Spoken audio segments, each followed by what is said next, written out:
It's not that I like doing videos that are 95% AI reading from a paper, but if I read from a paper, I feel it'd be a bit too self-indulgent. I mean, if it's going to be my voice, it might as well be just my voice in spur-of-the-moment sort of ways, but if it's going to be a video really that's about a paper, then I'll just let AI do the paper. And I do try to ration videos that are about this sort of stuff. I think this will be only really the third video I've done where it's like AI reading from something. It is absolutely necessary because sometime back, and I did a community post on this, sometime back I stumbled upon a paper. It took me a long time to finish it, as it is normally the case when it's a fairly long paper, but I have recently finished it, though I don't know if at the time of this upload it's still going to be recent because I've got 2 things to upload before this recording. So I've recently finished it, but right now it's mid-November and I've recently finished this paper and I'm just in awe of it. I've done a community post on it, but that's not enough. This is one of the few things that I actually want to circulate somewhat. I know doing a video on it is not going to help that much in terms of circulation, but I'm sure it'll go a bit further than a community post. So this is going to be one of those times where I say, to hell with the rationing, let's do one of these videos where it's just text and it's AI reading it. And I think just about everyone who regularly watches videos on this channel, I think that you'll be able to follow along to it. Because this is a philosopher, the paper is called Conditional Reasons and the Procreation Asymmetry by Johann Frick, or Johann Frick. Never heard of the philosopher prior to the video, but he has made a very positive impression on me with this paper because he at once shows what's wrong with person affecting restriction in population ethics and the family of views therein when you try to precisify what exactly is meant by the person affecting restriction. What kind of people have moral status? Present people? Actual people, necessary people, or all possible people, merely possible people. So the person affecting restriction says it has to be only actual people, only present people, only necessary people, and this is where you get these lesser known jargon terms like actualism, asymmetric necessitarianism, presentism, and I somewhat advocated for actualism not that long ago. Only a couple of times really, but I was kind of loud in the couple of times I did do it, so I kind of feel like I need to do a mea culpa, which this paper will do for me, because actualism I thought it had trivial problems, but it turns out actualism has non-trivial problems. It has kind of fatal flaws, and he deals a fatal blow to it, and other views within the person affecting restriction family of views. He deals a fatal blow to all of those in this paper. And if this had been before I started reading this paper, I would have thought that, well, the moment the person affecting restriction goes, well, so goes the procreative asymmetry. But that's not the case, because he reconciles the he reconciles the procreative asymmetry with stuff that's just completely outside the person affecting restriction. And he carves out quite an interesting intermediary position that can accommodate a fairly strong, I don't want to say it's as immodest as Benatar's asymmetry, but it seems to be a fairly strong, very noticeable if it had made the rounds in public discourse. Very sort of noticeable and perhaps morally intrusive procreative asymmetry. Definitely stronger than the stuff Jeff McMahon and Jan Naverson talked about all those decades ago, but admittedly weaker than Benatar's, because Benatar does this whole thing where he wants to say the absence of a bad is a good, and he smuggles that into the asymmetry itself. And for a long time now, I've not been a fan of that. And in fact, I've got a clip from 2018 that I'm going to lump at the very end of the paper, where it's just me ranting on Benatar's asymmetry for about 10 minutes. I kind of felt bad about that clip because I got a bit too angry at the end, and maybe that's not fair. But I think that if I'm ever going to upload that clip, just kind of tack it on at the end of a video, if I'm ever going to do that, then it's going to be at the end of this sort of video, where the non-Bennettarian asymmetry that I do kind of plug and I offer up this extensive argument for, it's not as weak as these like kind of typical procreative asymmetries are by the likes of Jeff McMahon and stuff like that. So I think that's enough of a prelude. How many minutes has this gone for? Almost 6 minutes. Do I have anything else? Just kind of pretend apologies for the fact that I'm doing a video that's going to be 90-95% AI reading a text. I can't justify to myself just reading a paper this long. It seems that when I have AI do it, it's a bit more engaging and crisp. But I hope there's not too much jargon in this paper, and I really think there isn't, so I really think it's something that everyone should be able to follow along to, though you will need to concentrate. This is not a video that you can like do something else as you can multitask with this, because this is a philosophy paper and it does demand your attention, and if you give it your undivided attention, I think you'll be able to follow along to every bit of it. There's no symbolic logic, so you don't have to worry about that. There is just this sharp distinction that I've actually never seen made, but he spends a lot of time not just criticizing the person affecting restriction, but also the totalist views in population ethics and various other views that are that resemble totalism. Totalism as a kind of classical positive utilitarianism. So as he's inveighing against that and showing what's wrong with that, he's pointing to this distinction between state regarding, that is state of affairs, but he calls it state regarding reasons to be beneficent, and then bearer regarding reasons for beneficence. Because totalists, on certain fair interpretations I would say, the totalists want to benefit individuals, be they actually existing individuals or individuals yet to be born. They want to make their lives go as well as possible so that the state of affairs can be improved. Whereas Johann Frick, I keep forgetting the last name, Johann Frick in this paper talks about how we ought to benefit these intrinsic bearers of value, be they people, animals, futuristic AIs that are sentient, however we might conceive of these intrinsic bearers of value and disvalue. When we seek to benefit them, it is for their own sakes, not the sakes of some state of affairs. So he calls it bearer regarding reasons of beneficence. And that's very powerful. Fast forward 2 months later and I'm resuming this video. Going to make a couple of more qualifiers before I go ahead with the text as advertised. I don't like the way I left things off because what I made seem profound, I didn't go into it enough, even just as a qualifier as to why it's profound. This, do we merely promote the good as a state of affairs, or do we look at each individual's constitutive good and get from that a kind of isolated intrinsic good? The way I left it off, it didn't sound profound at all. It sounded downright borderline banal. But it is very profound when you realize there's this age-old question that gets at aggregation.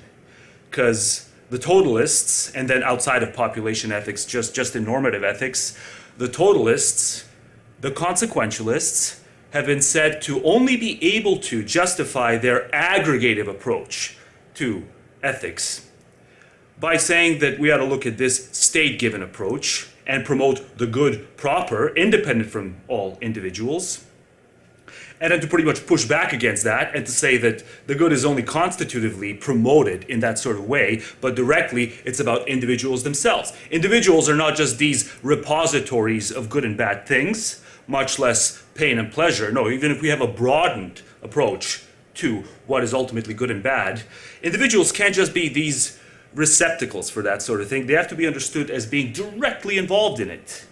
And if you go around talking about how you want to promote the good as just the state of affairs, there's not enough room for individual good in that the individual good is almost viewed as a kind of contributory good to this Borgish good.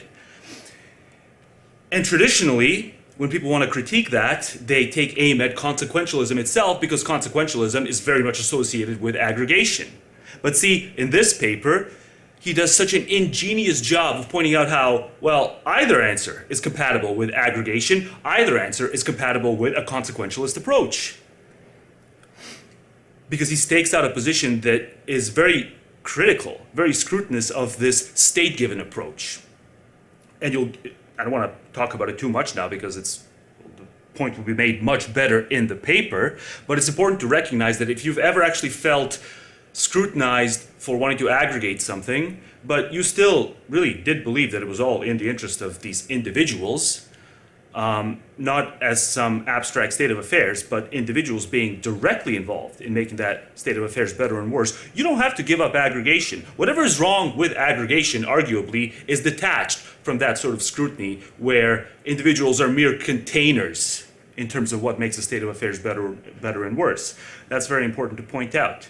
And also another asterisk is in the first clip that I recorded 2 months ago, I said I would, at the end of the paper, tack on this older video where I'm scrutinizing Benatar's asymmetry. I'm not going to do that because I can actually condense that critique in just a couple of minutes, or maybe even less, and there's no need to rant while I'm making it, because the bad-good asymmetry, as advanced specifically by him, entails a regret and relief asymmetry as well that no one really ever feels.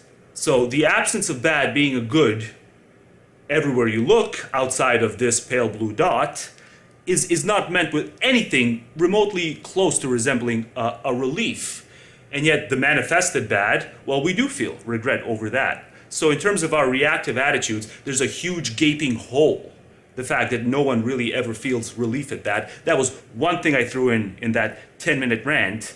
And I've tried to look for Benatar interviews where he actually tackles this, how we in the real world don't come anywhere close to matching that sort of asymmetry, because the asymmetry, as he describes it in these axiological terms, should carry over, at least when it comes to those people who accept that argument, should carry over to an asymmetry in reactive attitudes where, well, really, anyone who does accept that the absence of bad is intrinsically a good, not instrumentally, not in a contributory sense, but intrinsically comparatively good, then really everywhere you look where the bad has not manifested, you should feel relief, and yet we don't, because it would truly be bizarre to feel relief all the time. Maybe not all the time, but most of the time, because most of the places where you look, these uniquely realizable individuals who could have manifested did not, in fact, manifest. Really, this absent this pale blue dot, this really is the best of all possible worlds, given all the barren planets, and given the fact that even on this planet, our genetic code of all the possible individuals that could have manifested in addition to the ones that have already, it's still a microcosm of the amount that could have actually manifested. So most people did not manifest. Most uniquely realizable people are, in fact, never-born people, remain these merely possible people who will never come to see the light of day in terms of their existential harm or benefit. And so relief really should trump regret as a reactive attitude to that realization. The number of people who have come into existence is vastly smaller than the amount of people that our genetic code could have made to come into existence, and then beyond us, all other species as well, and then the possibilities of those things in all other barren planets and just points, doesn't have to be a planet. When you realize the gravity of that, the sensation of the reactive attitude of relief should be something on the orders of magnitude higher than the reactive attitude of regret. And so if anyone knows where Benatar tackles that, and how the recognition of the asymmetry as advanced by him did not carry over to that as a reactive attitude, how does he defend it once that's accepted? I'd be very interested to hear that. But again, this does not mean that any kind of ordinary procreative asymmetry, or even the one that Johann Frick advances here that's stronger than an ordinary one, can come under attack on those same grounds. This only gets dicey is if you get a little greedy. So I think Benatar got a little greedy when he wants to say merely the absence of bad is a good.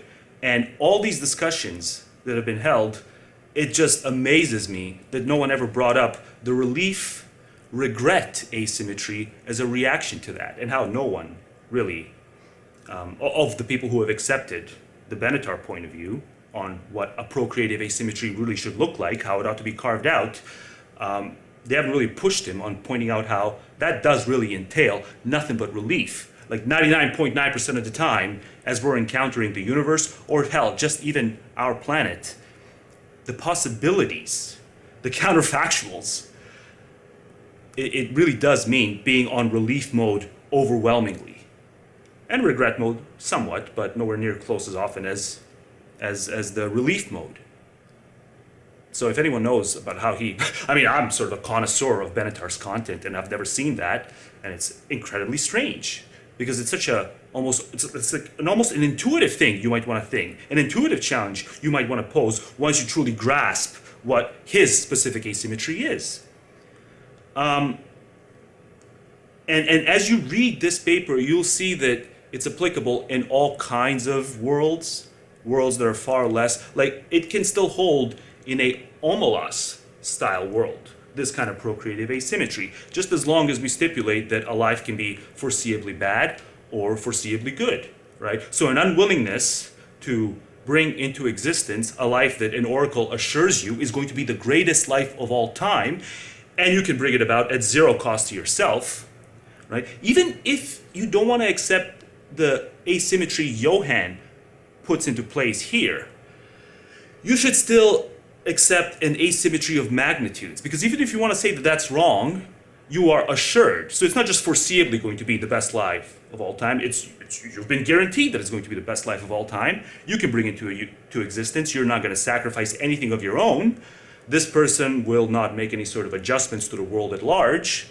They're just going to live their own kind of, let's say, island life, but it will, in fact, be the greatest life of all time. And you say no to that. And let's just say that a person wants to come along and say that that's wrong, morally speaking, to say no to that when all these conditions have been met. It's just still the case that a willingness to bring into existence the worst life of all time, as guaranteed to you by an oracle, is that it defies linguistic expression just how much more of a wrong thing that is than the former. And there you can even get an asymmetry. So you can get an asymmetry on so many different ways, in terms of orders of magnitude, in terms of what Benatar ultimately wants to do, but then you get run into this wrinkle in terms of reactive attitudes, or in terms of what Johann Frick is doing. And it stands to reason that if that asymmetry holds when we're discussing a soon-to-be worst life that's ever been lived, that was willingly and knowingly brought into existence by an agent who didn't have to bring it into existence, it served no other purpose, right? The willingness to do that, and then the unwillingness to bring about the best life of all time, as guaranteed by the oracle. Even if you want to say these are both wrong acts, they can't possibly be equally wrong, even though they're at the extremities of the spectrum of quality of lives lived. And so if it stands when it comes to these worst and best scenarios, it stands to reason that it will hold equally when it comes to the second worst life that's ever lived, the second best life that's ever lived, the third worst life that's been ever lived, the third best life that's been ever lived. That sort of thing will hold when you adjust for just everything, even including the middle of the road lives, if it carries over across all these trickles. So those are the few other things I wanted to point out. It is important to keep in mind when it comes to the paper itself that you do not have to give up aggregation. This is returning to promoting the good as a state of affairs versus promoting the good as understood by directly involving individuals as the intrinsic bearers of value. It is important to understand that either answer does not have to cancel out aggregation. You can maintain aggregation as long as you understand that certain things are fungible. This paper sketches a theory of the reason-giving force of well-being that allows us to reconcile our intuitions about two of the most recalcitrant problem cases in population ethics, Generocentric procreation asymmetry, and Derek Parthis non-identity problem. I show that what has prevented philosophers from developing a theory that gives a satisfactory account of both these problems is their tacit commitment to a teleological conception of well-being as something to be promoted. Replacing this picture with one according to which our reasons to confer well-being on people are conditional on their existence allows me to do better. It also enables us to understand some of the deep structural parallels between seemingly disparate normative phenomena such as procreating and promising. The resulting theory charts a middle way between the familiar dichotomy of narrow person affecting theories and totalist or wide person affecting theories in population ethics. 1. The procreation asymmetry. Many of us hold pre-theoretical views about the morality of procreation that are, in an important sense, asymmetrical. Suppose you can foresee that a child you could create would live a life so full of uncompensated suffering as to be not worth living. One most would agree that, exceptional circumstances aside, it would constitute a serious moral wrong to bring this child into existence. That is, given a choice between nobody, create no new life, and misery, create person A with a life that is not worth living. We believe that there is strong moral reason to choose nobody over misery. Next, imagine that you could create a child with a life that would be well worth living. Perhaps you could even create a child with a very happy life. Many have the intuition that it is morally indifferent whether you decide to create such a child or not. All else equal, it seems permissible for you to have the child if you wish, but we don't believe that you act contrary to strong moral reasons, let alone a moral obligation, if you decide not to. That is, given a choice between nobody, create no new life, good, create person B with a moderately happy life, or a choice between nobody, create no new life, great, create person C with a very happy life, or indeed a choice between all three options, many believe there is no moral reason to choose great or good over nobody. Taken together, these intuitions make up what philosophers in the field of population ethics call the procreation asymmetry, or asymmetry for short too. Procreation asymmetry. If a future person would foreseeably have a life that is not worth living, this in itself gives us a strong moral reason to refrain from bringing this person into existence. By contrast, there is no moral reason to create a person whose life would foreseeably be worth living, just because her life would be worth living. 3. My aim in this paper is to provide a defense of the procreation asymmetry. 2-3 adequacy conditions. With few exceptions, those who reject the procreation asymmetry accept the first conjunct but deny the second. Instead, they affirm that we do have significant moral reason to create new people whose lives would be worth living because they would be worth living. I shall refer to these opponents of the procreation asymmetry as holding a symmetry view. Proponents of symmetry views can be grouped into two overlapping camps. First, there are totalist utilitarians, who believe that we always have decisive moral reason to do what makes the world go best, namely to produce the greatest possible net aggregate of well-being over ill-being. Totalists reject the asymmetry, since creating a new happy person, just like making an existing person happy, is a way of adding well-being to the world. Second, the asymmetry is rejected by all those philosophers who think that we have moral reason to benefit people by bringing them into existence. The aim of this paper is not to present a knockdown argument against such symmetry views.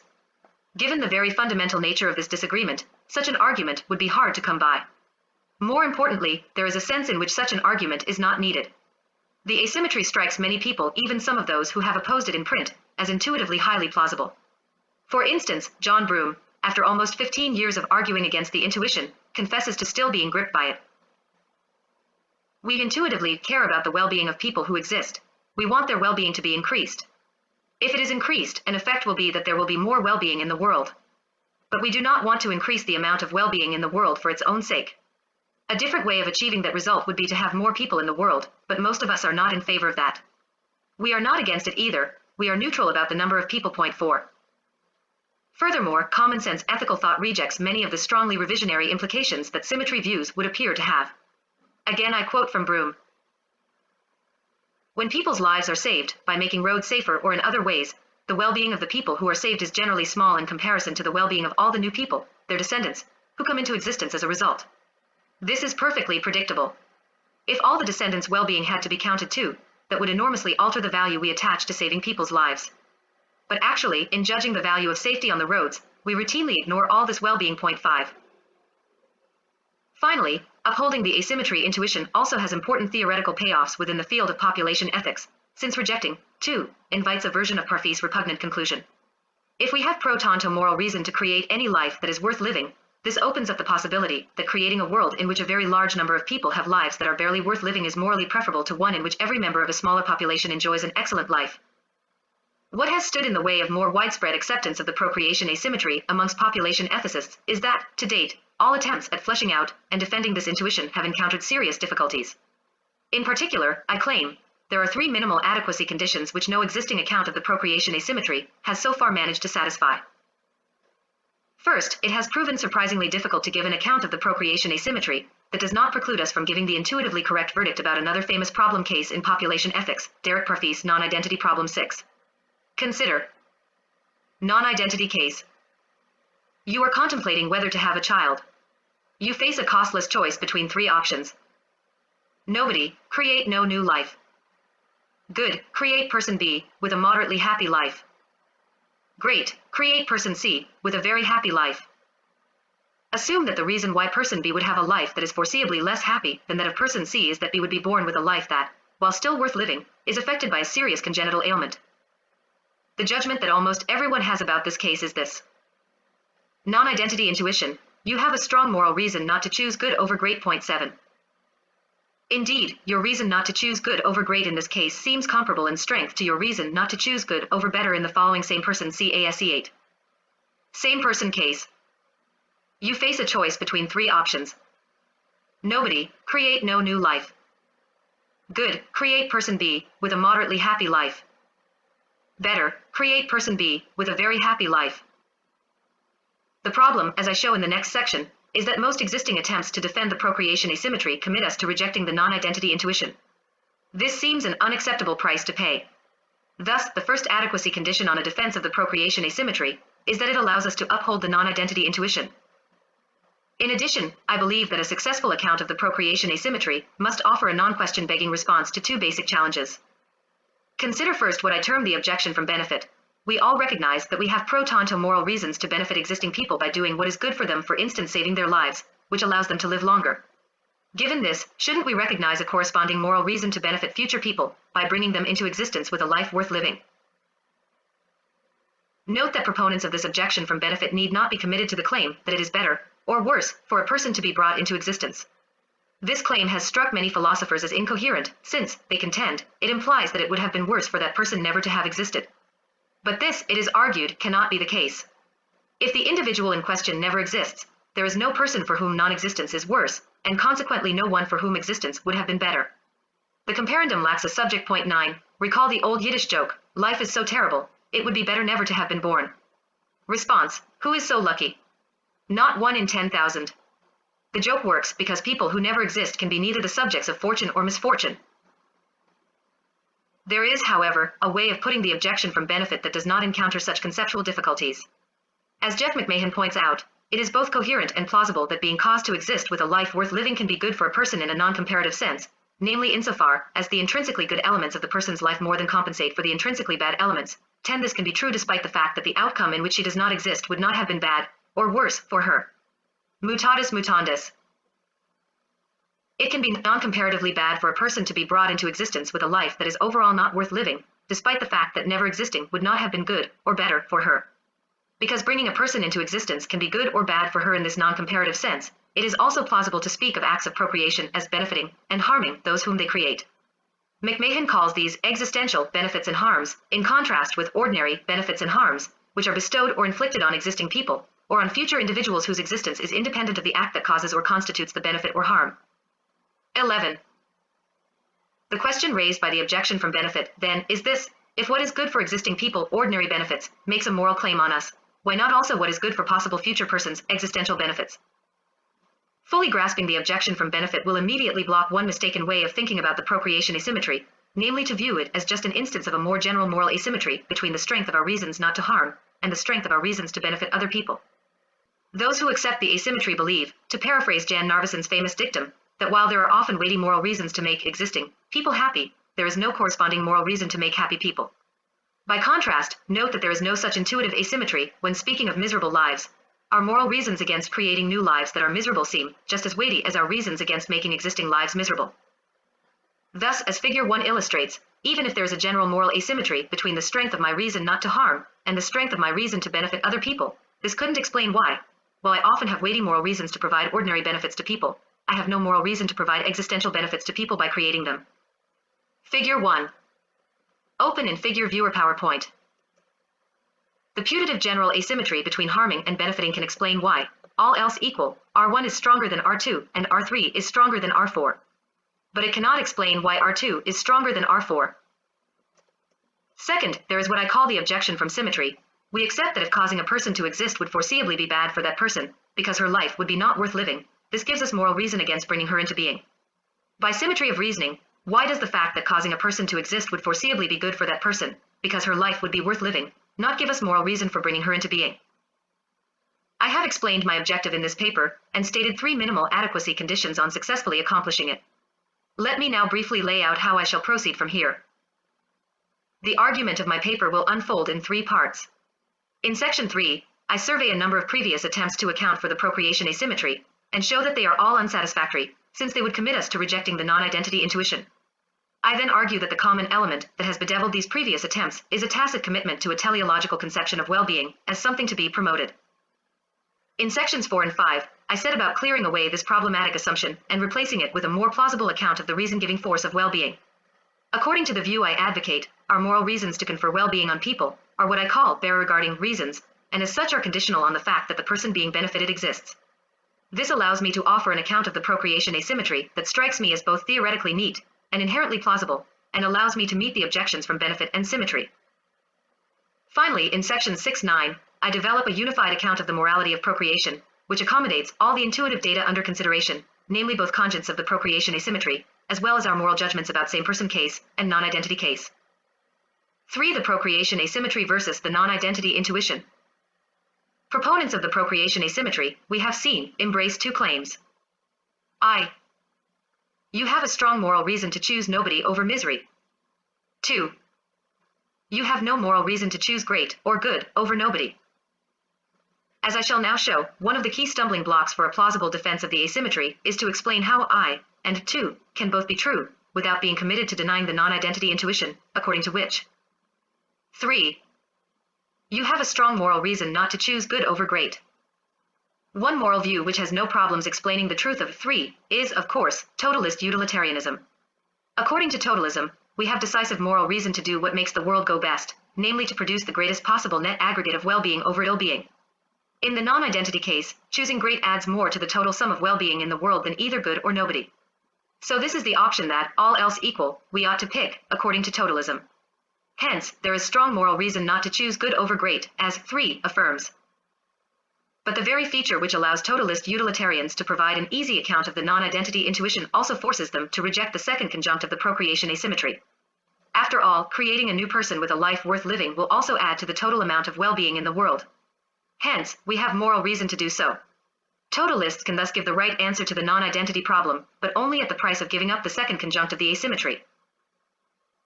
As we shall now see, most existing attempts to explain the procreation asymmetry have encountered the reverse problem. Though the details of their proposals differ, most authors who have tried to defend the asymmetry intuition have pursued a common strategy. Totalism holds that the potential well-being of all possible people is reason-giving. By contrast, these alternative views divide up possible people according to their temporal location or their modal status, and assign different reason-giving force to the well-being of members in these various groups. Point 12. Presentists draw a distinction between presently existing and presently non-existing people, and claim that only the well-being of presently existing people provides us with any moral reasons. Necessitarians distinguish between people, present or future, who exist or will exist, no matter how we decide to act, and people whose existence is contingent on our decisions, actualists. Separate people who exist or who are going to exist in the actual world, on the one hand, from people who don't and won't exist, on the other. The Venn diagram in Figure 2 illustrates these ways of dividing up the space of possible people. 13. In each instance, we will see how the very feature that allows each of these accounts to capture one or both conjuncts of the procreation asymmetry commits it to rejecting the non-identity intuition. Figure 2. Open in Figure Viewer PowerPoint. Consider first the Generocentric View of David Haid. This view takes the present generation, viz. that making the demographic choice, as the only relevant group to which moral considerations are applicable. The generocentric approach grants a moral standing only to those who generate population growth, excluding such a standing from those who are generated, despite the fact that once they are generated, beings of this type are the same as their generators and accordingly enjoy a moral status. In other words, decisions to enlarge the moral community are taken only from within, and in the light of the rights, welfare, and interests of the original community. Point 14. Haid's view in this passage is a form of presentism, since it draws a moral distinction between presently existing people and possible people who do not presently exist. Point 15. According to presentism, only the well-being of presently existing people gives us moral reasons of any kind. While this view captures the second conjunct of the asymmetry intuition, that we have no reason to bring a possible person into existence just because her life would be worth living for her, it runs counter to the first.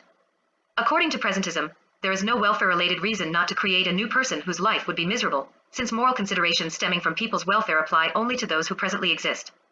For the same reason, we have no moral reason not to choose good over great in the non-identity problem. Presentism is not a plausible view. Consider next a proposal mooted by Derek Parfit in Reasons and Persons as his best attempt to account for the procreation asymmetry. Parfit himself rejects this proposal, for the reasons I elaborate below. Point 16. According to the proposal, it is wrong, if other things are equal, to do what would be either bad for, or worse for, the people who ever live. It is therefore wrong to have the wretched child. Since his life is worse than nothing, having this child is bad for him.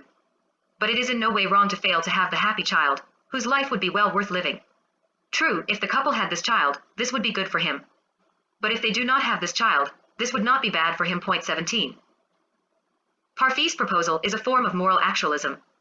The only persons with regard to whom we have well-being related reasons of any kind are actual people, i.e. the people who ever live, given our action. Other things being equal, it is wrong to do what is bad for, or worse for, these people. By contrast, it is in no way wrong to fail to create a life that would have been worth living, since there are no moral reasons related to the well-being of people who, given our choice of action, will never live. Moral actualism thus entails what Parfit calls the narrow person affecting principle, according to which something is bad, or an action is wrong, only if it is bad for, or worse for, someone who ever lives. While it captures both conjuncts of the procreation asymmetry, the actualist proposal is subject to 3 serious objections, which give us reason to reject it. First, it seems extremely plausible to embrace what Krista Bickfist calls normative invariance. An action's normative status, whether it is right or wrong, does not depend on whether or not it is performed. Actualism, however, violates normative invariance. After all, who the actual people are, whose interests we must take into account in acting, will often depend on which action we perform. For this reason, actualism will often fail to be action guiding in different person choices, since there is no morally correct answer to the question, what is the right thing to do, prior to acting? In order to know how we ought to act, we would already know how we will act, which, of course, makes moral deliberation ocios. Point 18. Second, actualism has the consequence that actions can be self-condemning, in the sense that, by performing the action, I make it the case that it was wrong to perform the action. Point 19. This can give rise to particularly vicious kinds of moral dilemmas, as the following case illustrates. Actualist's dilemma. You face a forced choice between 2 options. Misery, create person A, who will live in agony for 25 years. Person D will never exist. Supermisery, create person D, who will live in agony for 50 years. Person A will never exist. Actualism implies that you cannot but act wrongly in this case, whereas, intuitively, it seems that, although both options are awful, it is nevertheless right to choose misery over supermisery, since person A will suffer less than D would if we pick supermisery. However, unlike in an ordinary moral dilemma, in which all available actions are assumed to be wrong, moral actualism implies that, however you act in this case, it will always be true that the available alternative would have been right. Thus, if you choose misery and create person A, A's interests matter morally, but not D's, since D will never exist. Given this, it was wrong to choose misery. You should have chosen supermisery instead, since this would not have been bad for A. Unfortunately, if you choose supermisery, it is now true that this option is wrong, because it is bad for D, and now only D's interests matter. Instead, choosing misery would have been morally right. Point 20. Third, like presentism, actualism is committed to denying the non-identity intuition. Suppose that in the non-identity case, you choose good and create person B, who will have a moderately happy life, instead of person C, who would have had a very happy life. Intuitively, this is the wrong thing to do. Actualism, however, is committed to the opposite conclusion. Given your choice, person C never exists, so the fact that this person would have enjoyed a significantly better life than B is morally irrelevant, according to actualism, and provides us with no grounds for criticizing your choice. Nor can it be said that creating B is bad, or worse, for anyone who ever lives. B has a life that is well worth living for him, and by assumption, this is the best life that he could have had. All told, it seems that the very feature of actualism that allows it to capture the asymmetry intuition, namely, that it allows us to discount in our moral deliberation the potential well-being of persons who never will exist, given our choice of action, commits it to denying the non-identity intuition. Finally, consider asymmetrical necessitarianism, a view recently discussed, but again, not endorsed, by Ben Bradley. Bradley writes, let us introduce a bit of jargon to state the view. Let us say that the inutility of an act equals the the total positive welfare for necessary people, i.e. those people who will exist no matter which alternative is performed, produced by the act, minus the total negative welfare produced by the act. Now we can state asymmetrical necessitarianism as follows. N. The welfare-related reason to do an act is proportional to the inutility of the act. Point 21. Like the actualist proposal, asymmetrical necessitarianism manages to capture both conjuncts of the asymmetry intuition. Under N, the negative well-being produced if we create a life not worth living gives us a welfare-related reason against bringing such a person into existence. By contrast, positive welfare matters only if it accrues to a necessary person, i.e. to someone who will exist no matter how we choose to act. This isn't the case here, so there is no reason to create a new person just because her life would be worth living. Once again, however, the proposal founders on the shoals of the non-identity problem. Since only the well-being of necessary people gives you any welfare-related reasons, there is no reason not to pick good over great in non-identity case, since neither persons B nor C will exist no matter how you choose to act. As was the case for presentism and actualism, the very feature that allows asymmetrical necessitarianism to capture the second conjunct of the procreation asymmetry intuition prevents it from rendering the correct verdict in non-identity case. Presentism, actualism, and necessitarianism are all attempts to leave the totalist paradigm and to find a more plausible basis for population ethics. The reason they fail, I believe, is that they all focus on the wrong aspect of totalism, while letting its crucial assumption go unchallenged. As I shall explain in greater detail in the following section, the crucial assumption behind totalism is about the kind of welfare-related reasons that we have. According to the totalist, potential well-being matters in exactly one way. It provides us with an unconditional, or categorical, reason to bring it about, be it by benefiting an existing person, or by creating a new person with a life worth living. Presentism, actualism, necessitarianism, and other views of this kind leave this crucial assumption largely unchallenged. They agree that, if a person's well-being matters, it can matter only as an unconditional reason to bring about the state of affairs in which this well-being exists. They only depart from totalism by circumscribing the class of persons whose well-being matters, only the present peoples, only the actual peoples, only the necessary peoples. As we have seen, while the proposed modifications to totalism allows these alternative views to capture the second conjunct of the procreation asymmetry, they simultaneously force them to deny the non-identity intuition. Try to solve the non-identity problem instead by affirming totalism, and the solution to the asymmetry collapses. It is time to try a new approach. In the remainder of this essay, I argue that the asymmetry must be explained, not by challenging totalism on whose well-being matters, but on how well-being matters, i.e. on the kinds of welfare-related reasons that we have in procreative contexts. For teleology and its discontents. Totalist utilitarianism is a teleological moral theory. What is characteristic of the teleological perspective in modern-day moral philosophy is not just that it takes evaluative notions such as value or good to be prior to the right. More importantly, what marks a moral view out as distinctly teleological are its claims about the kinds of reasons we have with regard to that which is good or valuable. According to the teleologist, the appropriate response to what is good or valuable is to promote it, ensuring that as much of it exists as possible. The proper response to disvalue is to prevent it, or to ensure that as little of it exists as possible. Point 22. Some teleological thinkers, such as G. E. Moore, see such a close connection between goodness and its promotion that Moore often characterizes the good in terms of what ought to exist. For Moore, ethical questions can be divided into two kinds. The first concerns the good, what things ought to exist for their own sakes. 23. The second is about the right. What kind of actions ought we to perform? 24. One of Moore's central claims is that the latter kind of question can be reduced to the former. What action it is right to perform in a given situation reduces to the question which available action would produce the most good. To assert that a certain line of conduct is, at a given time, absolutely right or obligatory is obviously to assert that more good or less evil will exist in the world, if it be adopted than if anything else be done instead. Point 25. Thus, for Moore and other teleologists, our moral reasons are state regarding reasons, since they are reasons to cause what is valuable to exist, and what is disvaluable not to exist. 26. Next, note that viewing some value f as to be promoted implies that there is no deep moral distinction between increasing the degree to which f is realized amongst existing potential bearers of that value, and creating new bearers of that value. These are both just ways of making it the case that more of what is valuable or good exists in the world. That is, someone who views a value f as to be promoted affirms the following. Transfer thesis. If there is reason to increase the extent to which f is instantiated amongst existing potential bearers, there is also reason to increase the extent to which f is instantiated by creating new bearers of f. This thought is at the root of the totalist utilitarian's rejection of the procreation asymmetry. If well-being is good or valuable, as witnessed by the fact that we want the lives of existing people to contain as much well-being as possible, then surely the fact that the lives of potential new people would also contain well-being must constitute a reason for creating these people. Point 27. If we accept the thought that the unique appropriate response to what is good or valuable is to promote it, this also has implications for the kinds of things that we can think of as ultimately valuable. Point 28. For only certain kinds of things can be promoted. Specifically, note that promoting is not really a response that it is possible to have towards particular entities, such as particular persons or animals. What could it mean to promote Tim Scanlon or Baloo the bear? Rather, what can be promoted are abstracta, such as properties, well-being, wisdom, or universal spares, which we can cause to be realized or instantiated to a greater or lesser extent in a state of affairs. Much of what makes totalist utilitarianism unattractive to many people has its root in this focus on abstracta over particular beings and entities. For one thing, a focus on promoting as the unique response to what is good or valuable sidelines a whole range of valuing attitudes that we have specifically towards particulars, cherishing, respecting, loving, caring for, honoring, etc. For another, it feeds a common criticism of utilitarianism, namely that it treats people as fungible and views them in a quasi-instrumental fashion. Instrumental valuing is an attitude that we have towards particulars. However, to value something instrumentally is to value it, in essence, for its causal properties. But these same causal properties could just as well be instantiated by some other particular thing. Hence, insofar as a particular entity is valued only instrumentally, it is regarded as fungible.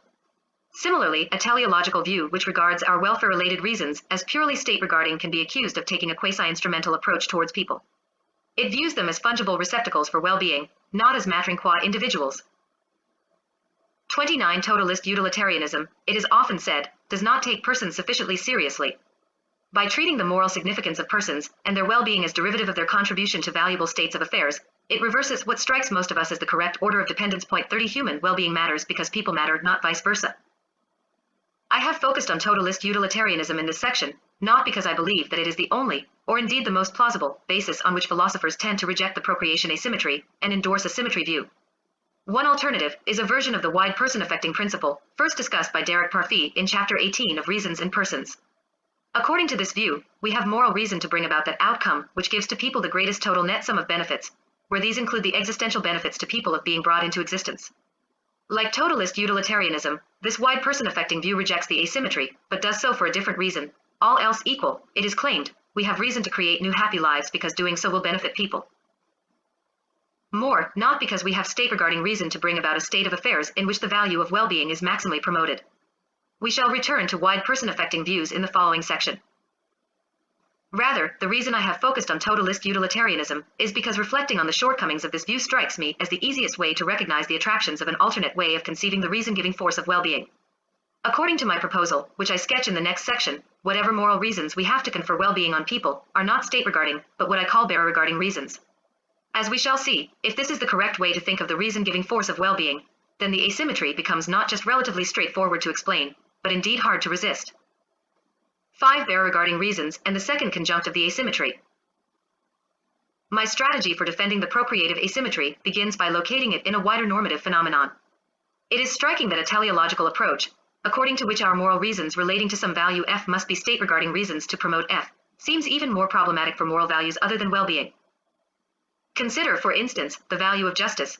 The thought that it is good to achieve justice is not a free-floating claim about valuable states of affairs. Rather, we believe, the demands of justice have their source in other persons, as beings that are capable of having and responding to reasons, and of choosing and revising their ends.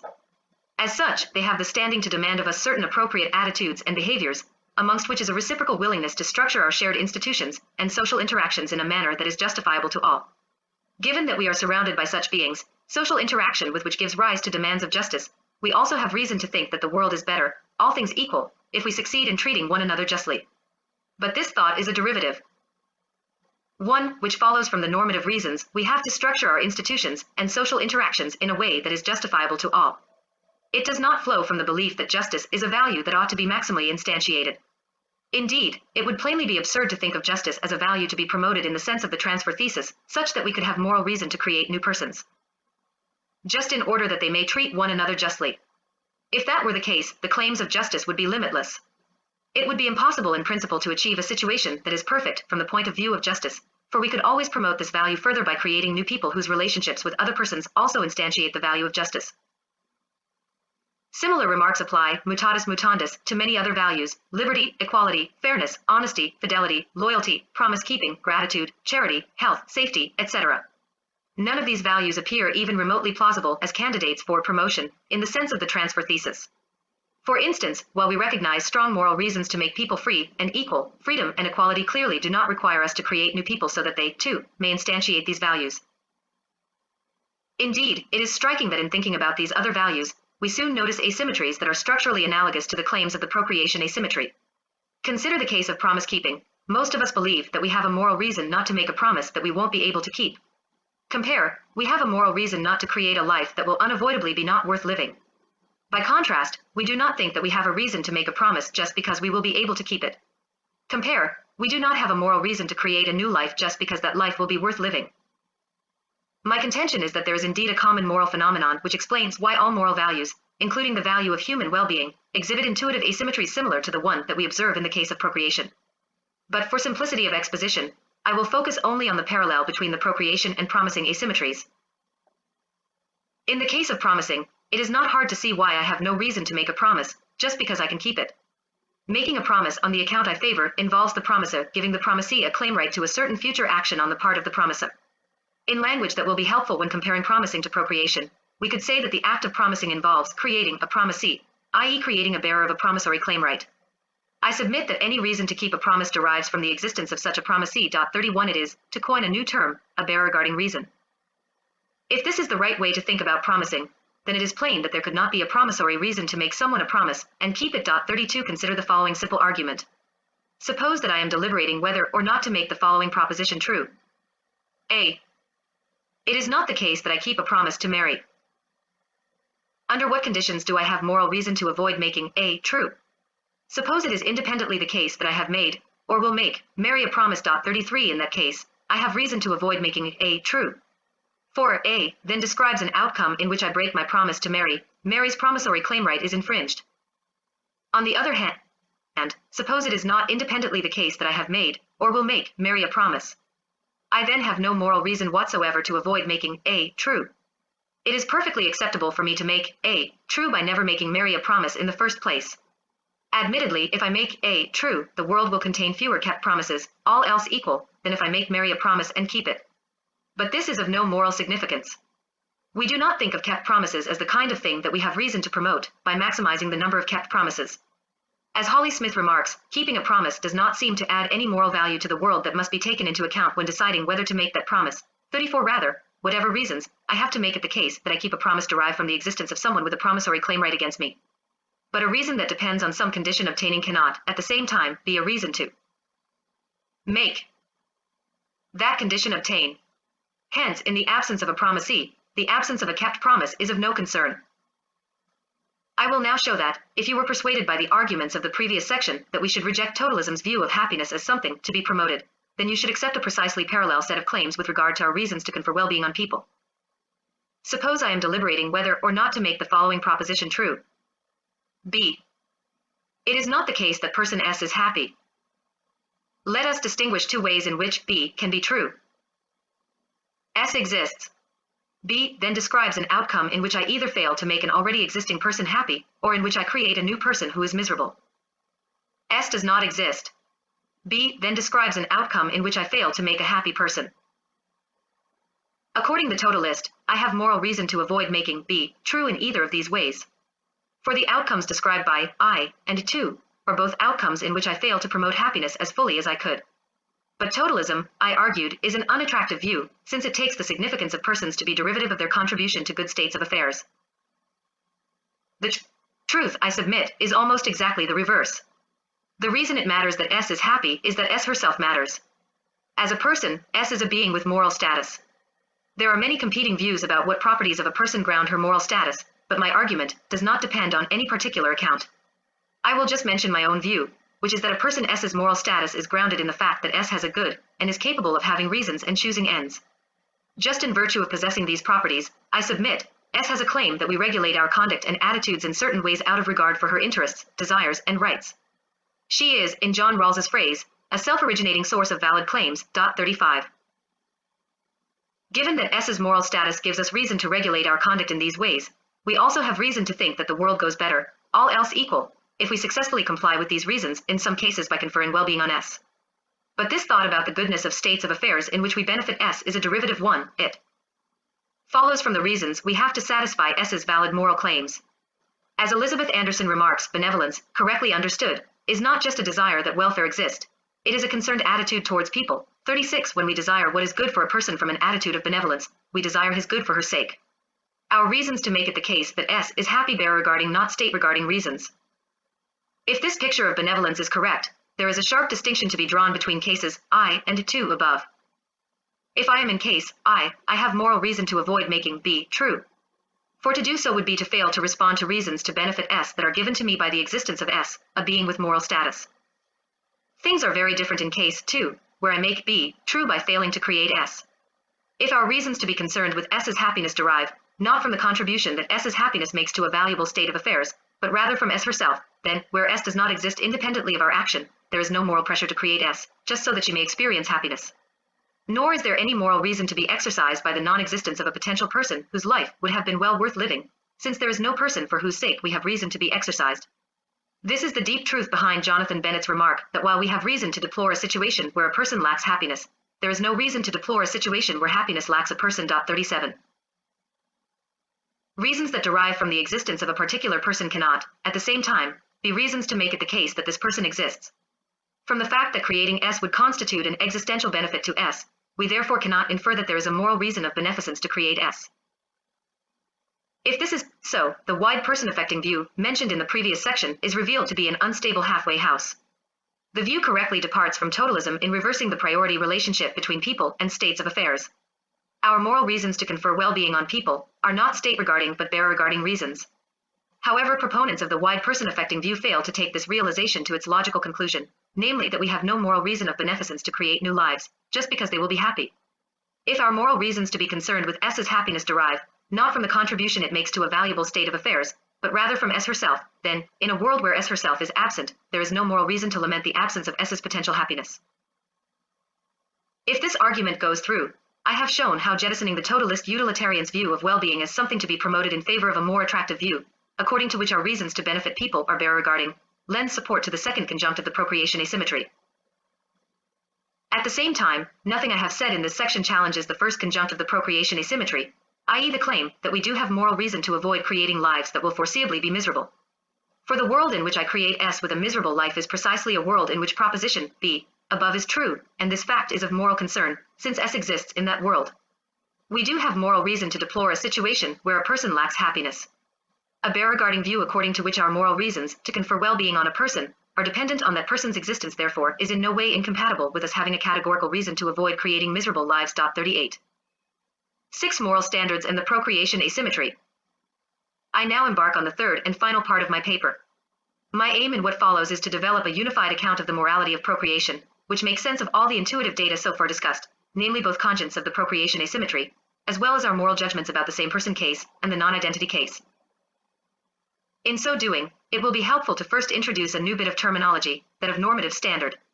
Characterizing our moral reasons with regard to procreation in terms of this notion gives us a simple way of capturing both conscience of the asymmetry intuition. The concept of normative standard also enables us to render explicit the structural parallels with other normative asymmetries, such as the promissory asymmetry we considered above. In section 7, I then argue that our standard regarding reasons are best expressed in the form of wide-scope conditional reasons.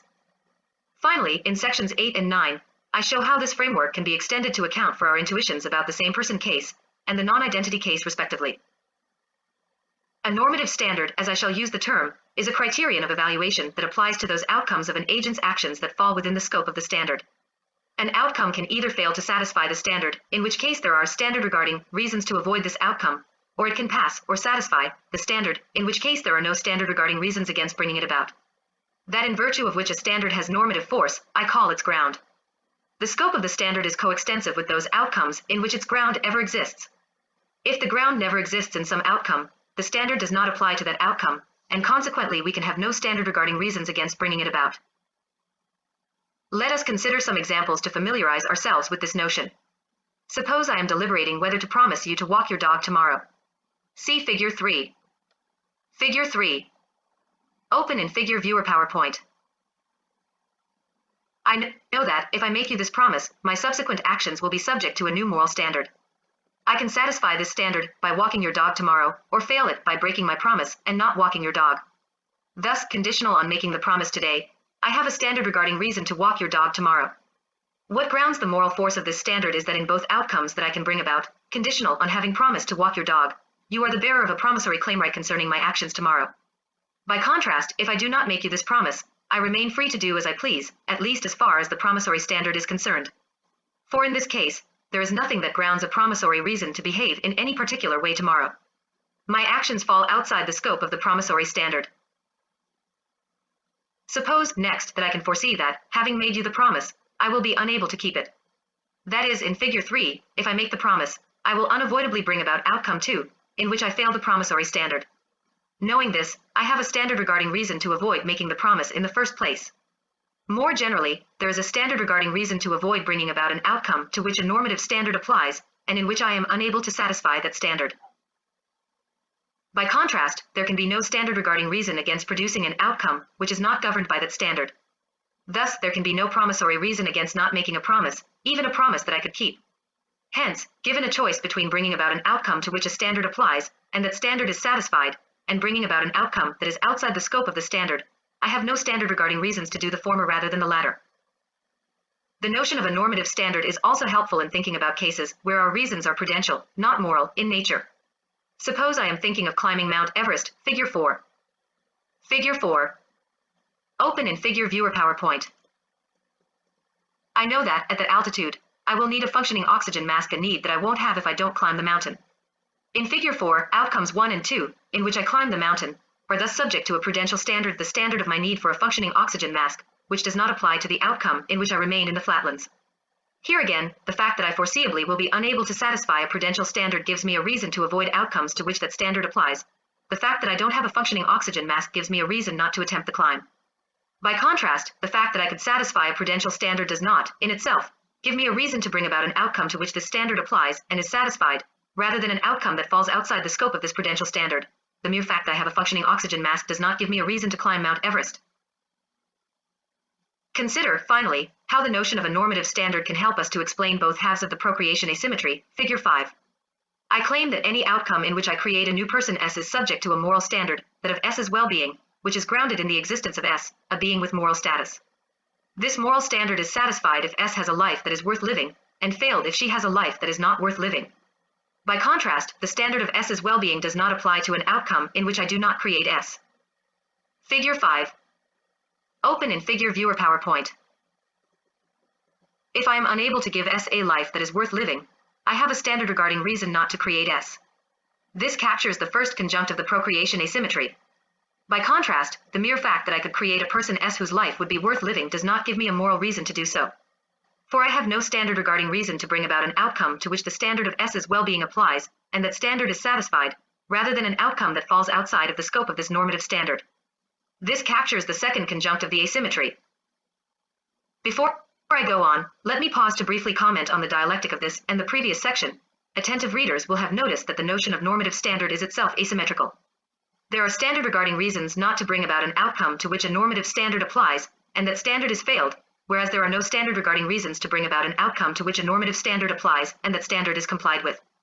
For this reason, it would have been question-begging to appeal directly to the notion of normative standard in seeking to explain the procreation asymmetry, without first giving an independent argument for the claim that we have no moral reasons to create a person just because her life will be worth living. That is why the argument of the preceding section, in defense of the second conjunct of the procreation asymmetry, was indispensable. With that argument in place, I could then appeal to the notion of normative standard to provide a unified account of both conjuncts of the procreation asymmetry, without begging any questions. 7. Standard regarding reasons as wide-scope conditional reasons. While the notion of a normative standard is novel, I believe that our standard regarding reasons can be captured in terms of a more familiar concept, that of conditional reason. Conditional reasons come in two basic forms, depending on whether the reason operator takes wide or narrow scope. A narrow scope conditional reason: if I do P, I have reason to do Q. A wide scope conditional reason: I have reason to, if I do P, do Q. I believe that the correct way to capture standard regarding reasons is in terms of wide scope conditional reasons. With regard to the case of procreation, I affirm the following wide scope conditional reason. The threshold requirement: I have a moral reason to, if I create a new person, make it the case that this person's life is worth living. 39. Suppose that the threshold requirement had instead been presented as a narrow scope requirement. The threshold requirement, narrow scope reading if I create a new person, I have a moral reason to make it the case that this person's life is worth living. This way of formulating the threshold requirement faces a decisive objection. It lacks the resources to explain how I could have an unconditional reason not to create a child whose life will be irredeemably miserable. According to the narrow scope reading, any reasons that I have with regard to my future child's well-being, and not just any reasons to confer well-being on the child, are reasons that I acquire only upon it being the case that I create the child. But if any welfare-related reasons that I have with regard to a potential future person take effect only once it is the case that I create this person, I will necessarily lack any welfare-related reason to avoid creating an irredeemably miserable life in the first place. The narrow scope reading thus lacks the resources to explain the first conjunct of the asymmetry. Does the wide scope reading fare any better? At first blush, it, too, faces a serious obstacle. It is uncontroversial that narrow scope conditional reasons allow for what deontic logicians call factual detachment. The narrow scope conditional reason, if I do P, I have a reason to do Q, together with the factual premise, I do P, allow me to deduce the unconditional statement, I have a reason to do Q. By contrast, when the reason operator takes wide scope, it is commonly thought that the detachment of unconditional reasons is illicit. In this respect, the reason operator is thought to behave like the aliphic operator necessarily. The following argument, involving factual detachment of the necessarily operator, is clearly invalid. Necessarily, if there is water in the glass, something is in the glass. There is water in the glass. Necessarily, something is in the glass. Indeed, it is this supposed resistance to factual detachment which recommends wide-scope conditional reasons to some philosophers in other contexts. According to a popular account of instrumental reason, for instance, the instrumental principle takes the form of a wide-scope conditional reason. I have a reason to, if I have end E and doing M is the known necessary means to E, do M. 40. Philosophers who embrace such wide-scope accounts of instrumental reason 41 do so precisely in order to avoid problems that would be created by factual detachment. For example, an account of instrumental reason would be unsatisfactory if it implied that I have an unconditional reason to take the necessary means to my evil ends, or that I have a reason to perform evil actions, provided they are the necessary means to my ends. Nonetheless, I believe that two more limited detachment rules can be defended. They are inherently plausible and solve the problem at hand, but without endangering the viability of analyses of instrumental reason in terms of wide-scope conditional reasons. Following Patricia Greenspan 42, I propose a new operator and two new detachment rules for wide-scope conditional reasons. According to Rule 1, the unconditional reason, I have a reason to do Q, will be derivable from the wide-scope conditional reason, I have reason to, if I do P, do Q, and U, I do P, provided that it is feasible for me to do 43. Quetzales U is a new operator, which asserts that the truth of the proposition within its scope is unalterable by the agent at the time of action. This will typically be true in cases where I have already made the proposition true, and can no longer make it false. In such cases, where I am no longer able to satisfy the wide-scope conditional reason by making its antecedent false, Rule 1 implies that I have an unconditional reason to make the consequent true, provided that this is feasible. Rule 2 is the contrapositive of this. Given the wide-scope conditional reason, I have reason to, if I do P, do Q, and U, I do Q, I can detach an unconditional reason not to do P, again, provided that this is feasible. 44. These two new detachment rules for wide-scope conditional reason both strike me as highly plausible. What is more, they allow me to provide an explanation of both conjuncts of the procreation asymmetry within a unified framework, where any reasons to confer well-being on a person are conditional on the fact of her existence.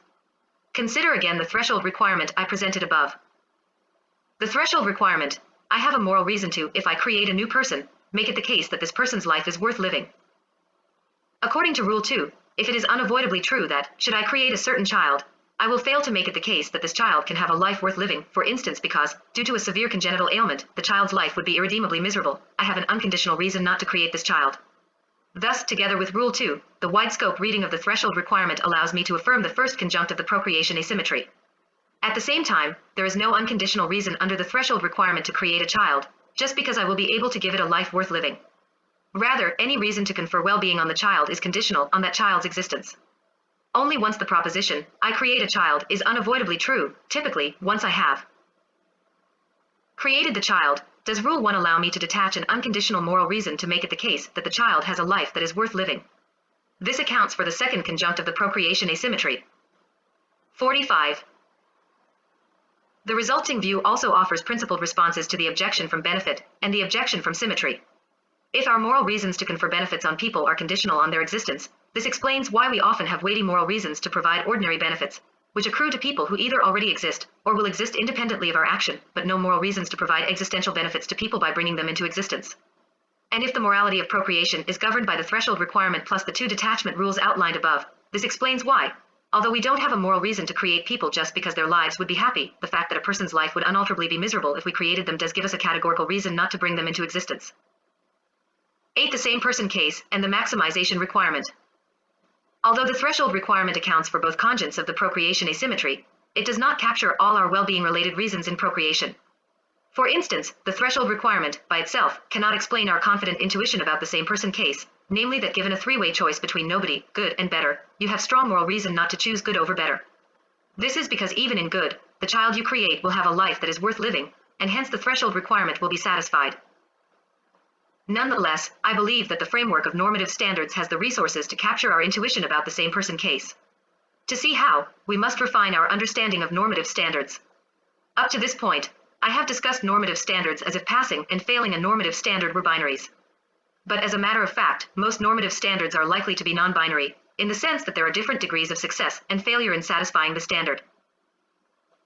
To begin with an uncontroversial illustration, go back to my mountaineering case from section 6. In this example, it is highly plausible that the satisfaction of the relevant prudential standard admits of degrees. Suppose I am contemplating climbing Mount Everest and have a choice between two oxygen masks, the kind of rudimentary oxygen mask available to Sir Edmund Hillary in 1953, or a state-of-the-art model. Suppose that both masks would suffice to minimally satisfy my need for oxygen. That is, in a scenario where only the rudimentary oxygen mask was available, I would not have a prudential reason against climbing Mount Everest. Nonetheless, given a choice between both oxygen masks, I clearly have prudential reason to choose the state-of-the-art model, since it will better satisfy my need for oxygen. Of course, the basic insight of section 6 remains unaffected by this. Even the availability of a state-of-the-art oxygen mask does not give me, in itself, a reason to climb Mount Everest. Now consider a more controversial case, that of promising. I can fully keep a promise, partially keep it to various degrees, or not keep it at all. We may initially be attracted to a rigorist view about promising, which holds that while failure to comply with the promissory standard may come in degrees, it will often be morally more serious to make a promise, and not keep it at all than to make a promise and partially keep it. Satisfaction of the promissory standard does not. Only fully keeping a promise satisfies the promissory standard. It is prima facie wrong to make any promise that I foreseeably am unable to fully keep. On reflection, however, such a view about promise keeping may seem too rigorist. According to a more permissive view, the promissory standard can be both failed and satisfied to various degrees. That is, for many promises there will be some degree of promise keeping 100% at which the promissory standard counts as satisfied. In that case, there is no promissory reason, all else equal, against making a promise that I foreseeably am able to keep only to degree D. Consider a promise to pick you up at the station at noon. Suppose I must communicate this promise by telegram, and cannot send a more specific message, such as I might not be able to make it by noon exactly, but I promise to be there by 5 past. Clearly, there is some threshold of lateness such that, if I am late beyond that threshold, I do not count as having kept my promise to a degree that satisfies the promissory standard. For example, if I don't show up until 2:30 p.m., I'm clearly over the relevant threshold. If I know in advance that I unavoidably will be late beyond this threshold, I have a moral reason not to make the promise in the first place. Of course, this reason could be outweighed by other considerations unrelated to the promissory standard. But at the same time, we may hold that some delays are small enough that they do not prevent me from satisfying the promissory standard in this context, although I satisfy this standard to an even higher degree if I am right on time. Whatever we may think of the somewhat controversial case of promise keeping, it seems highly plausible that the moral standard governing procreation can be satisfied and failed to various degrees. Thus, in the same person case, while creating person B with a moderately happy life does satisfy the well-being standard, because B has a life that is worth living, making it the case that B enjoys a very happy life satisfies the well-being standard to a higher degree. Moreover, unlike in the case of promising, where there is such a thing as fully satisfying the promissory standard by keeping my promise 100%, the procreative standard is both upwardly and downwardly unbounded. For any life, however happy, we can imagine a yet happier life that would satisfy the procreative standard to a higher degree, and mutatis mutandis for miserable lives.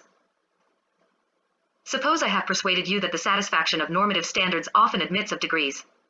I think it then highly plausible to embrace the following principle, which governs situations in which the same normative standard can be satisfied to a lesser or a greater degree. Principle of greater satisfaction. In a choice between two outcomes in which the same normative standard is satisfied or failed, to different degrees, I have reason to choose the outcome in which the standard is satisfied to a higher rather than to a lower degree. Sameness of normative standard is here understood to be a function, not just of the kind of normative standard in question, but of the identity of the individual who grounds the standard. Thus, in a choice between making you a promise and keeping it to degree D, 100%, and making you a promise and keeping it 100%, all else equal, I have promissory reason to bring about the latter rather than the former outcome, even if neither outcome would fail the promissory standard. Note, however, that the reason given to us by the principle of greater satisfaction is merely contrastive 46. Given the choice, I have moral reason to make the promise and fully keep it rather than to make the promise and only keep it to degree D. This does not imply that I also have an unconditional reason to make the promise and fully keep the promise. Given a choice between making the promise and fully keeping the promise and not making the promise, the principle of greater satisfaction is silent. Applied to the case of procreation, the principle of greater satisfaction implies the maximization requirement in a choice between creating a new person with a life worth living at well-being level W and creating the same person with a life worth living at well-being level V, where W-V, I have contrastive reason to bring about the former rather than the latter outcome, if I am to create the person at all. This explains our judgment in same-person case. Note that the maximization requirement is compatible with the prioritarian intuition that the strength of the contrastive reason diminishes, the higher the levels of well-being W and V in question. Thus, my contrastive reason to make it the case that my offspring's life is extremely happy rather than very happy may be weaker than my contrastive reason to make it the case that her life is very happy rather than moderately happy. This can be true even if, in absolute terms, the differential in well-being is equally large. It would thus become easier for our reasons under the maximization requirement to be outweighed by other considerations, the better off our offspring. And even when the balance of reasons still favors our reasons under the maximization requirement, failing to comply with these reasons would constitute a lesser moral wrong, the better off the recipient. All I am claiming, in putting forward the maximization requirement, is that, however well off one's offspring, there is always some pro tanto reason to make them better off still, if this is possible. 9. Solving the non-identity problem, the selection requirement. Let us pause and take stock. The threshold requirement by itself suffices to account for the procreation asymmetry. Moreover, I have just shown how a refined understanding of the moral standard governing procreation, as allowing for different degrees of satisfaction, supports the maximization requirement. This, in turn, captures our intuitions about the same-person case. However, in order to account for the intuitively correct verdict in Parfit's non-identity case, we need a third principle. The challenge, recall, is to show how in a three-way choice between nobody, create no new life. Good, create person B, with a moderately happy life. Great, create person C, with a very happy life. You have a strong moral reason not to choose good over great. The selection requirement and the maximization requirement by themselves cannot do this. If you choose good, you satisfy both the threshold and the maximization requirements with regard to person B. Despite his serious congenital ailment, B has a life that is well worth living, and by assumption, this is the best life that B could feasibly have. Moreover, since person C never exists, this outcome falls outside the scope of the procreation standard with regard to C.47. Hence, an account that is limited to only these two principles cannot explain why you have strong moral reason not to choose good rather than great. This should come as no surprise. After all, on their own, the threshold and the maximization requirements are logically compatible with the narrow person affecting principle, which holds that it is a necessary condition on an action's being wrong that it is bad for, or worse for, or otherwise negatively affects someone who ever lives. And as Parfit already demonstrated in Chapter 16 of Reasons and Persons, it is notoriously problematic to try and account for the non-identity intuition in narrow person affecting terms. Point 48. In order to account for the non-identity intuition, we therefore must go beyond a narrow person affecting view. However, the two most prominent alternatives to narrow person affecting views in the literature, namely totalism and Parfit's wide person affecting view, commit us to rejecting the procreation asymmetry. Fortunately, there is a third way. I shall now show how a natural extension of my standard-based approach to the ethics of procreation charts a middle course between Scylla and Charybdis. I believe that proponents of the standard-based approach should accept the following third principle, in addition to the threshold and maximization requirements. Selection requirement. In a choice between creating two possible persons, I have contrastive moral reason to create that person for whom I can better satisfy the moral standard that will obtain if I create that person. The selection requirement renders the correct verdict about non-identity case. Given a choice between good and great, you have contrastive reason to choose the latter rather than the former, since in great you better satisfy the procreation standard with regard to C than you would satisfy the corresponding standard with regard to B in good. Moreover, the selection requirement is not ad hoc. Rather, it is implied by a highly plausible general principle for moral standards, namely the principle of standard selection. If I have a choice between bringing about outcome 1 to which standard X applies, or bringing about outcome 2 to which standard Y applies, and standard X and standard Y are standards of the same kind. 2. Standard Y is satisfied to a higher degree in outcome 2 than standard X is satisfied in outcome 1, and 3. All else is equal. Then I have contrastive reason to bring about outcome 2 rather than outcome 1. This principle is intuitively compelling. If it matters that moral standards are satisfied better rather than worse, as the principle of greater satisfaction asserts, and I am going to bring myself under either moral standard X or moral standard Y, which are standards of the same kind, then in choosing which of these moral standards to bring myself under, I surely have reason to choose the one that I will better satisfy. Consider the following illustration. It is plausible that, conditional on employing a worker, I become subject to a new moral standard, namely to ensure that this worker is properly compensated. Suppose that I am trying to choose between employing a new worker in country X or country Y.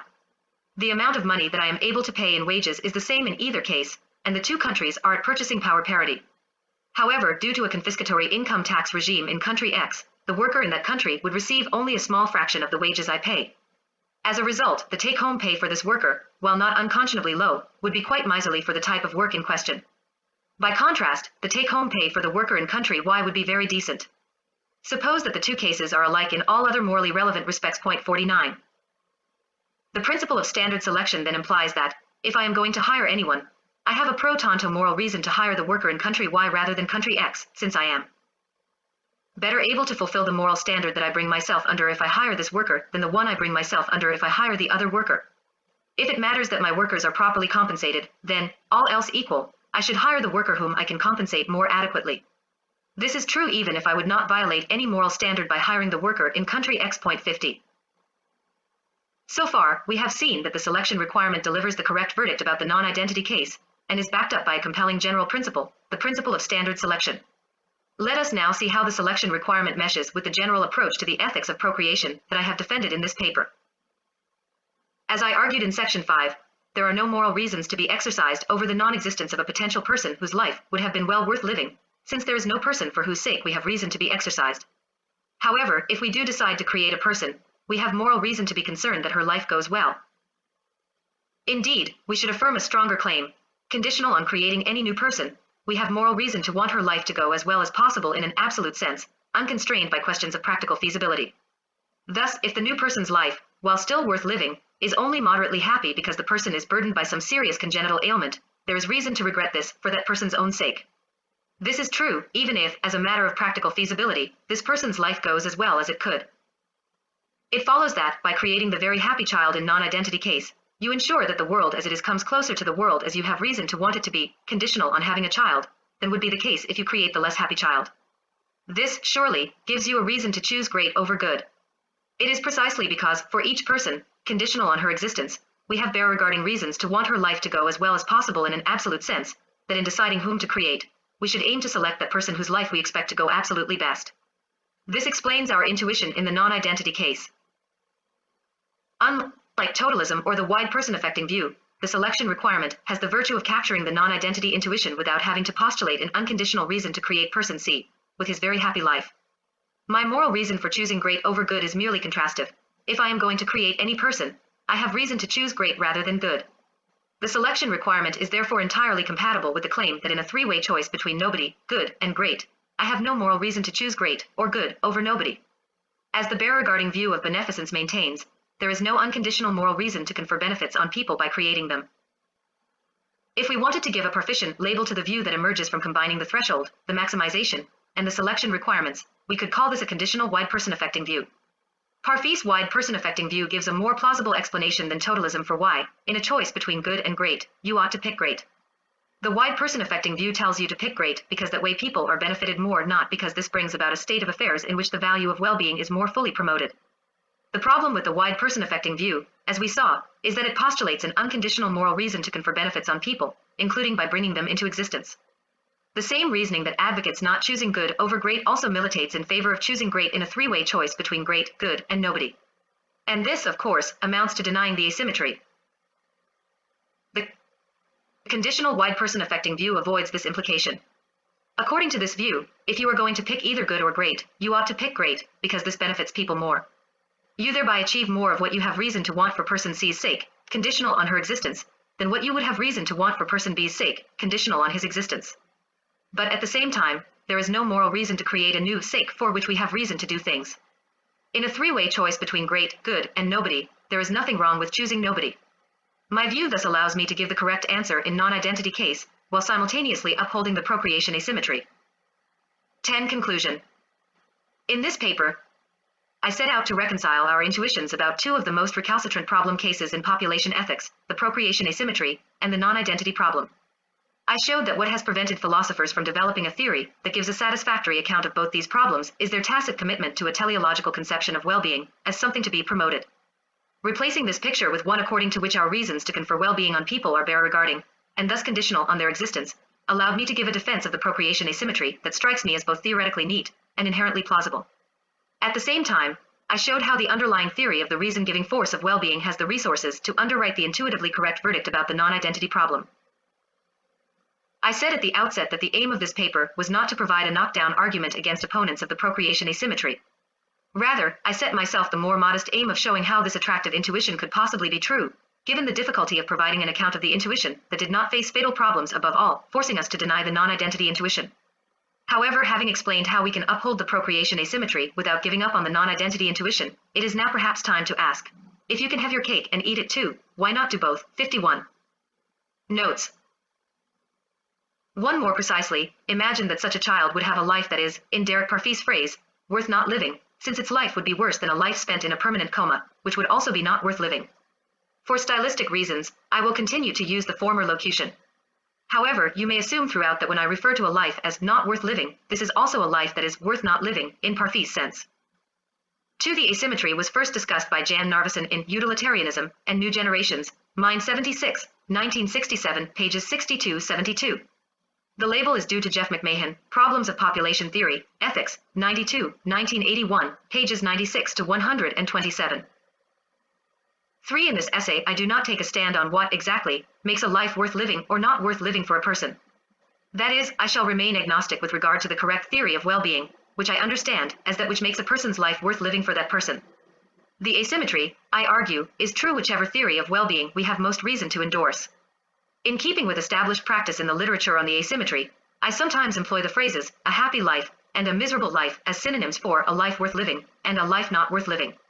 Happy and miserable should here be understood in a sense that is agnostic with regard to the true theory of well-being.